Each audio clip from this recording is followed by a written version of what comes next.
Levantando-se de sua confortável poltrona, a diretora deu a volta à mesa e dirigiu-se ao aparador onde estava a máquina de café. A diretora ofereceu café, água ou chá à professora, que apenas agradeceu. Já fazia alguns minutos que ela estava na diretoria e a curiosidade começava a dar lugar à irritação pela demora da diretora em entrar no assunto da reunião.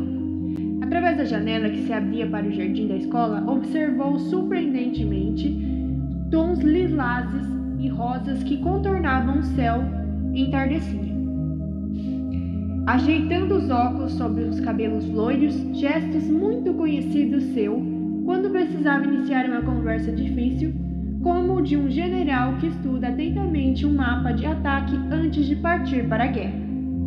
A diretora colocou sua xícara sobre a mesa e voltou-se a sentar.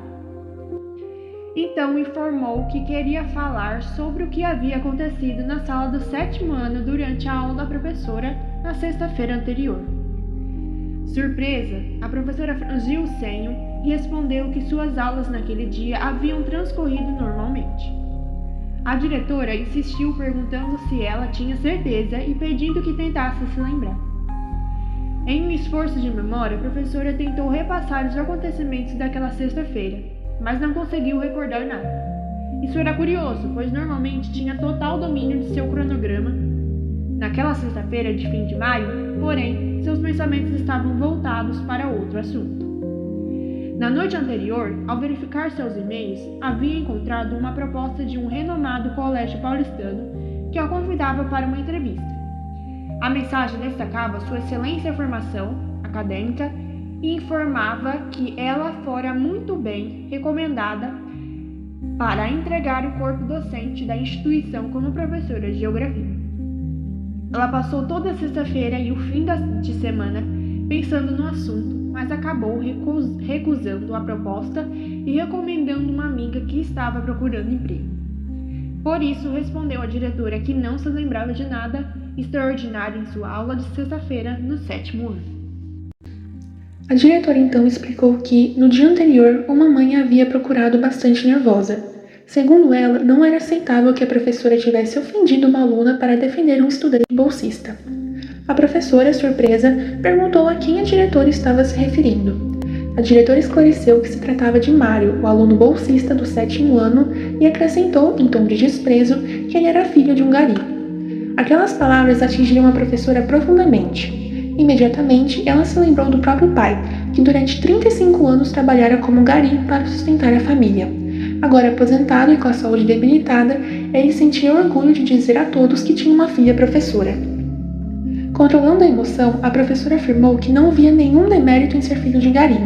Em seguida, recordou-se do ocorrido. Explicou que, durante uma aula sobre os setores da economia, perguntou aos alunos qual era a profissão de seus pais e em qual setor ela se encaixava.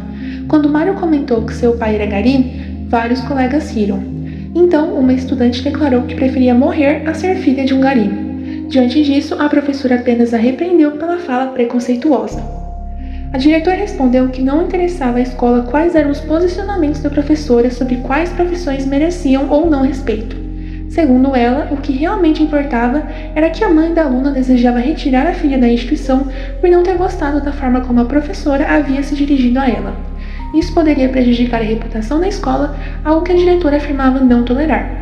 A professora então observou que a diretora parecia mais preocupada com a gestão das mensalidades do que com a educação de todos os estudantes da escola. Ao ouvir aquilo, a diretora se exaltou. Levantou-se, apoiou os braços sobre a mesa e questionou se a professora estava tentando dizer como ela deveria realizar seu trabalho. Em seguida, afirmou que a situação da professora havia se complicado bastante e que o caso seria levado ao conselho. Nesse instante, o celular da professora tocou dentro da bolsa, despertando-a do choque. Ela se levantou e declarou que a diretora poderia levar o caso ao conselho.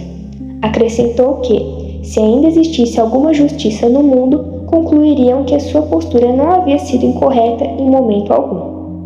Como única resposta, a diretora exibiu novamente aquele sorriso amarelo que a professora nunca apreciara e que agora passava a odiar.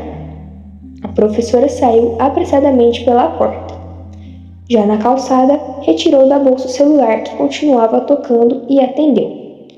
Do outro lado da linha, uma amiga ligava para agradecer. Ela contou que o colégio para o qual havia sido recomendada acabara de contratá-la e que começaria a trabalhar na segunda-feira seguinte. Ao ouvir a notícia, a professora deixou cair a mão que segurava o celular junto ao ouvido. Ao longe, escutou uma buzina.